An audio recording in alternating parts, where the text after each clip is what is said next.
Friends welcome to Seeja's kitchen. இன்றைக்கி நம்ம ஒரு சூப்பரான எம்மியான ரெசிபி தாங்க பார்க்க போகிறோம். அதுக்கு இப்போ வந்து நம்ம சிக்கனை மேரினேட் பண்ணிக்கலாம். நான் வந்து இப்போ தை இருக்குது இல்லைங்களா, அந்த பீஸ் தான் எடுத்திருக்கேன். உங்களுக்கு பிரெஸ்ட் பீஸ் வேணும் எடுத்துக்கோங்க. தை பீஸில் பண்ணுறது என்னென்னா இன்னும் கொஞ்சம் ஜூஸியாக இருக்கும் அந்த சிக்கன் வந்து. எங்களுக்கு அது என்ன சொல்கிறது ரொம்ப பிடிக்கும் அந்த மாதிரி தை பீஸில் பண்ணுறது. ஸோ அதை எடுத்திருக்கேன். நீங்கள் வேணால் பிரெஸ்ட் பீஸ் எடுத்து போன்லெஸ்ஸாக எடுத்துக்கோங்க. இந்த மாதிரி குட்டி குட்டியாக கட் பண்ணிக்கோங்க. இப்போ நான் இதில் வந்து 1 டீஸ்பூன் மிளகாத்தூள், ஒரு அரை டீஸ்பூன் காஷ்மீரி சில்லி சேர்த்துருக்கேன், அரை டீஸ்பூன் மல்லித்தூள், 1/4 டீஸ்பூன் மிளகாத்தூள், அப்புறம் இதுக்கு தேவையான உப்பு, அரை டீஸ்பூன் இஞ்சி பூண்டு பேஸ்ட், 1 டீஸ்பூன் லெமன் ஜூஸ். அப்புறம் இதுக்கு நம்ம வந்து உங்களுக்கு வேணும்னா எக்ஸ்ட்ரா இந்த கரம் மசாலா அந்த மாதிரி ஏதாவது வேணாலும் நீங்கள் சேர்த்துக்கலாம். நான் இது மட்டும் தான் சேர்த்துருக்கேன். இப்போ இதை நல்லா மிக்ஸ் பண்ணிக்கோங்க. நல்லா கையிலேயே வச்சு நல்லா மிக்ஸ் பண்ணி இது பண்ணிக்கோங்க. நீங்கள் இது வந்து ஒரு 2 ஹவர்ஸ் நீங்கள் மேரினேட் பண்ணிங்கன்னா, இல்லை ஓவர் நைட் ஃப்ரிட்ஜில் வச்சிங்கனாலும் ஓகே தான். ஏன்னா அவ்வளோ சூப்பராக உங்களுக்கு ஜூஸியாக டெண்டராக இருக்கும் அந்த சிக்கன் வந்து. அட்லீஸ்ட் ஒரு 1/2 ஹவராவது நம்ம வந்து இதை மேரினேட் பண்ணணும். இப்போ இதை நான் எடுத்து வச்சுக்க போகிறேன். இப்போ 2 ஹவர்ஸ்க்கு அப்புறம் நான் இதை எடுத்து ஃப்ரை பண்ணிக்க போகிறேன். ஒரு கடாயில் கொஞ்சமாக ஆயில் வச்சுக்கோங்க. இப்போ இதில் வந்து நல்ல ஆயில் ஹீட் ஆனோடனே நாம் வந்து சிக்கனை வந்து குக் பண்ணி எடுத்துக்கலாம், ஃப்ரை பண்ணி எடுத்துக்கலாம்.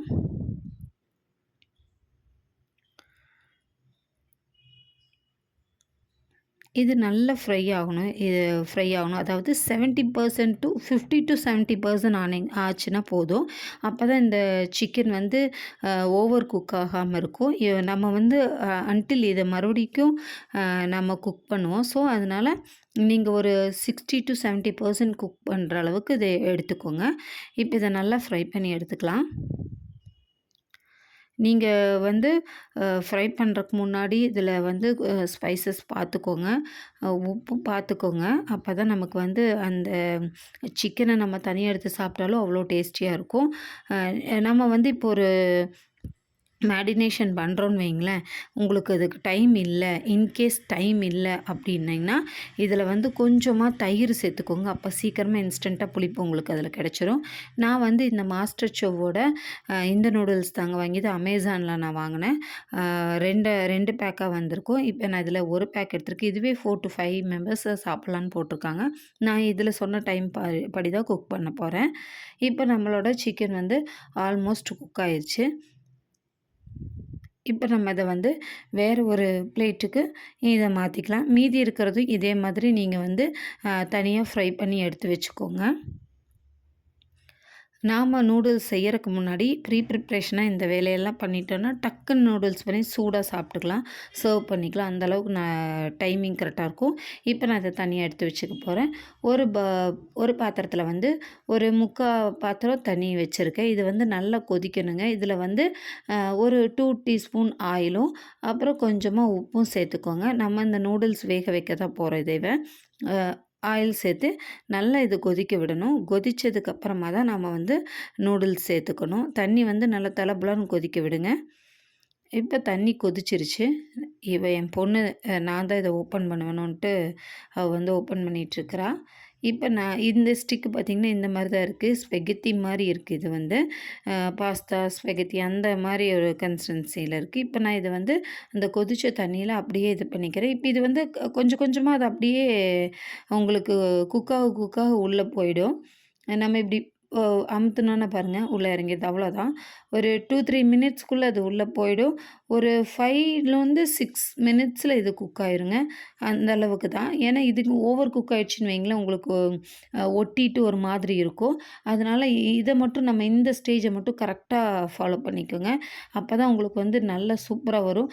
நான் இந்த ஸ்பூனில் ரொம்ப நேரமாக எடுத்து உங்களுக்கு கன்சிஸ்டன்சி காமிக்கலான்னு ட்ரை பண்ணால் வரவே இல்லைங்க. கடைசியில் நம்மளோட ஆயுதத்தை எடுத்து பார்த்தப்போ இது கரெக்டான லெவல் குக் ஆயிருந்தது. உங்களுக்கு இது கட் பண்ணான்னா உடையணும். அதாவது ரொம்ப அமுங்க நம்ம கட் பண்ணி உடைக்கிற அளவுக்கு இருக்கணும். இப்போ இது குக் ஆயிடுச்சு. நான் இதை வந்து வடிகட்டிக்க போகிறேன். ஒரு ஸ்ட்ரெயினர் வச்சு அதில் வந்து நம்ம தண்ணியை நல்லா ரிமூவ் பண்ணிவிட்டு வடிகட்டி எடுத்துக்கலாம். இப்போ இதில நம்ம வந்து உடனே வந்து பச்சை தண்ணி இருக்கு இல்லையா? கோல்டு வாட்டர் அத ஊத்திக்கணும். ஏன்னா, இன்னும் அது குக் ஆகாம இருக்கணும். அந்த அந்த இதுக்காக குக் ஆகாம இருக்கிறதுக்காக நம்ம அத ஊத்திட்டு, ஒரு தடவ, 2 தடவ இந்த மாரி டேப் பண்ணி எடுத்துக்கோங்க. அப்போ அது தண்ணியெல்லாம் வடிஞ்சிரும். இப்போ ஒரு 1லேருந்து ஒரு 2 ஸ்பூன் ஆயில் வந்து இதில நம்ம அப்ளை பண்ணிக்கலாம். எதுக்குன்னா, இது ஒண்ணோட ஒண்ணு இனி ஒட்டாம இருக்கிறதுக்காக நம்ம இத பண்ணி மிக்ஸ் பண்ணி வச்சுக்கலாம். நம்ம கரெக்டான கன்சிஸ்டன்சிக்கு இத வந்து குக் பண்ணாலே மேக்ஸிமைஸ் ஒண்ணோட ஒண்ணு ஒட்டாது. பட் நம்ம இது இன்னும் ஓவர் குக் ஆகாம இருக்கிறதுக்காக நம்ம இது பண்ணுறோம். இப்போ ஒரு கடாய் வச்சுக்கோங்க அடுப்பில. இத வந்து ஹீட் பண்ணிவிட்டு இதில் ஒரு 2 டேபிள் ஸ்பூன் ஆயில் சேர்த்துக்கோங்க. இதில் இப்போது 2 முட்டைய நான் வந்து உடைச்சு க்ரம்பிள் பண்ணி எடுத்துக்க போகிறேன். அதாவது சும்மா சிக்கி எடுப்போம் இல்லையா? அந்த மாதிரி இதை வந்து கொஞ்சமாக உப்பு மட்டும் சேர்த்து இதை வந்து நான் வந்து அந்த மாதிரி க்ரம்பிள் பண்ணி எடுத்துக்க போகிறேன். கொஞ்சமாக சால்ட் சேர்த்துக்கோங்க. ஏன்னா நம்ம சிக்கனில், நூடுல்ஸில் எல்லாத்துலேயும் உப்பு சேர்த்துருக்கோம் ஆல்மோஸ்ட். ஸோ இதில் உப்பு கொஞ்சம் அளவாக சேர்த்துக்கோங்க. இதை நல்லா ஸ்க்ரம்பிள் பண்ணி எடுத்துக்கோங்க.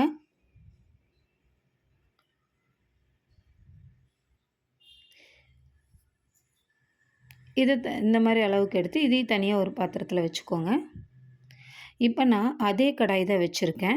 அதில் வந்து ஒரு டேபிள் ஸ்பூனுக்கு மேலே ஆயில் சேர்த்துக்கோங்க. அப்போ தான் உங்களுக்கு வந்து இது நல்லாயிருக்கும்.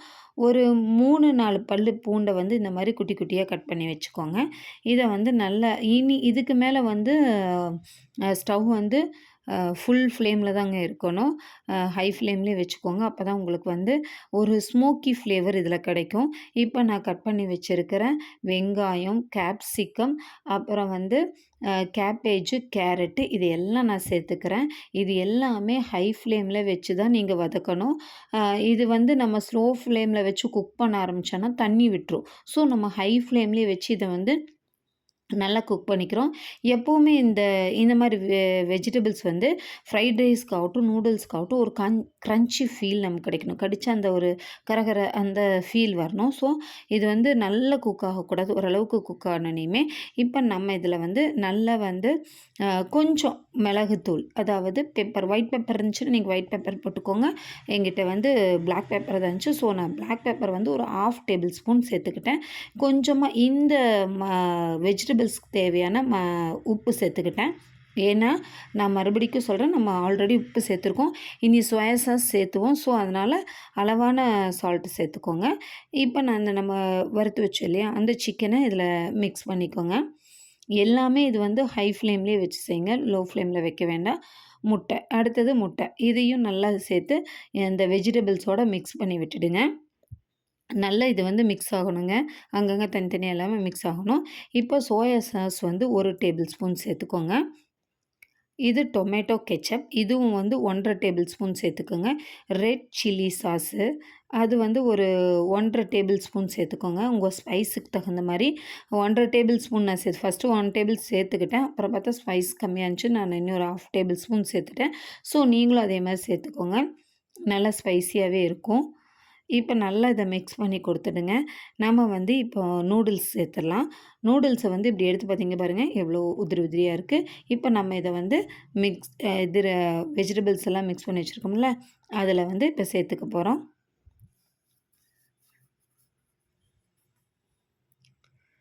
இந்த அளவுக்கு தான் இது குக் ஆகணும். அப்போ தான் உங்களுக்கு வந்து நல்லாயிருக்கும். இப்போ இதை வந்து நல்லா சாட்டே பண்ணுங்கள். இது வந்து நான் வந்து ஆல்ரெடி கட் பண்ணலை, நூடுல்ஸ் அப்படியே இருக்குது. ஸோ இது கூட சேர்ந்து மிக்ஸ் பண்ணும்போது கொஞ்சம் உடையறக்கு வாய்ப்பு இருக்குது. ஸோ அது கரெக்டாக இருக்கும். நம்ம ஆல்ரெடியே ரொம்ப கட் பண்ணி வச்சிட்டோம்னா உடஞ்சி வரும். கடைசியாக கொஞ்சம் மல்லி இலையை தூவிட்டு, உங்கள்கிட்ட ஸ்ப்ரிங் ஆனியன் இருந்துச்சுன்னா சேர்த்துக்கோங்க. எங்கிட்ட இல்லை. ஸோ நான் மல்லி இலை சேர்த்துக்கிறேன். சேர்த்துட்டு நல்லா மிக்ஸ் பண்ணிக்கோங்க.